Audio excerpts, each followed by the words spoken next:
ತುಂಬಾ ಜನ ಹೇಳ್ತಿದಾರ tyre polish 2-3 ದಿವಸ ಅಷ್ಟೇ ಬರ್ತಾ ಇದೆ ಬ್ರೋ ಅಂತ. ಅದಕ್ಕೆ ನಾನ್ ಕೂತ್ಕೊಂಡೆ ರಿಸರ್ಚ್ ಮಾಡಿದ್ಮೇಲೆ ಗೊತ್ತಾಯ್ತು 2 ಪ್ರಾಡಕ್ಟ್ ನಮಗ್ ಬೇಕು ಅಂತ.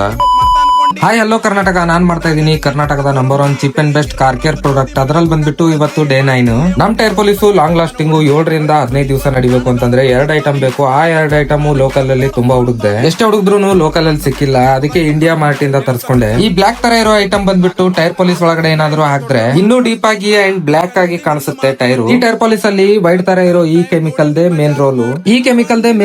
ಯಾಕಂತ ಹೇಳ್ತಾ ಇದೀನಿ ಅಂತಂದ್ರೆ, ಟೈರ್ ಪಾಲಿಸ್ ಅಲ್ಲಿ ಈ ಐಟಮ್ ಏನಾದ್ರು ಬಳಸಿದ್ರೆ 7ರಿಂದ 15 ದಿವಸ ಲಾಂಗ್ ಲಾಸ್ಟಿಂಗ್ ಆಗಿ ಬರುತ್ತೆ. ಇದರದೇ ಮೇನ್ ರೋಲ್. ಪಾಲಿಸ್ ನ ಟೈರ್ ಹಾಕಿದ್ಮೇಲೆ ಬೇಗ ಡ್ರೈ ಆಗುತ್ತೆ, ಧೂಳು ಹಿಡಿಯಕ್ ಬಿಡಲ್ಲ. ಅದಕ್ಕೆ ಇದು 7ರಿಂದ 15 ದಿವಸ ಲಾಂಗ್ ಲಾಸ್ಟಿಂಗ್ ಆಗಿ ಬರುತ್ತೆ. ಇವೆರಡು ಪ್ರಾಡಕ್ಟ್ ನ ಬಳಸಿ 5 ಲೀಟರ್ ರೆಡಿ ಮಾಡಿದೀನಿ ಟೆಸ್ಟಿಂಗ್ ಗೋಸ್ಕರ. ಪಾಲಿಸ್ ನ ರೆಡಿ ಆದ್ಮೇಲೆ ಸ್ಕೂಟಿಗೆ ಹಾಕಿದ್ದೆ 4 ದಿವಸದ ಮುಂಚೆ. ನೀವು ನೋಡಬಹುದು ಯಾವ ತರ ಇದೆ ಶೈನಿಂಗ್. ಇನ್ನು 4 ದಿವಸ ಆದ್ರೂ ರೈಟ್ ಸೈಡ್ ಅಲ್ಲಿ ಇವಾಗ ಮಾಡಿರೋ ಪಾಲಿಸ್ ಹಾಕಿದ್ದೆ, ಲೆಫ್ಟ್ ಸೈಡ್ ಅಲ್ಲಿ ಮೊದ್ಲಿದ್ ಪಾಲಿಸ್ ಹಾಕಿದ್ದೆ. ನೋಡಬಹುದು ನೀವು ಡಿಫ್ರೆಂಟ್ ಯಾವ ತರ ಇದೆ ಅಂತ. ಈ ಪ್ರಾಡಕ್ಟ್ ನಿಮ್ಗೆ ಏನಾದ್ರು ಬೇಕಾಗಿದ್ರೆ ಬೆಸ್ಟ್ ಅಂತ ಕಮೆಂಟ್ ಮಾಡಿ, ಆಟೋಮೆಟಿಕ್ಲಿ ಲಿಂಕ್ ನಿಮ್ಗೆ ಶೇರ್ ಆಗುತ್ತೆ.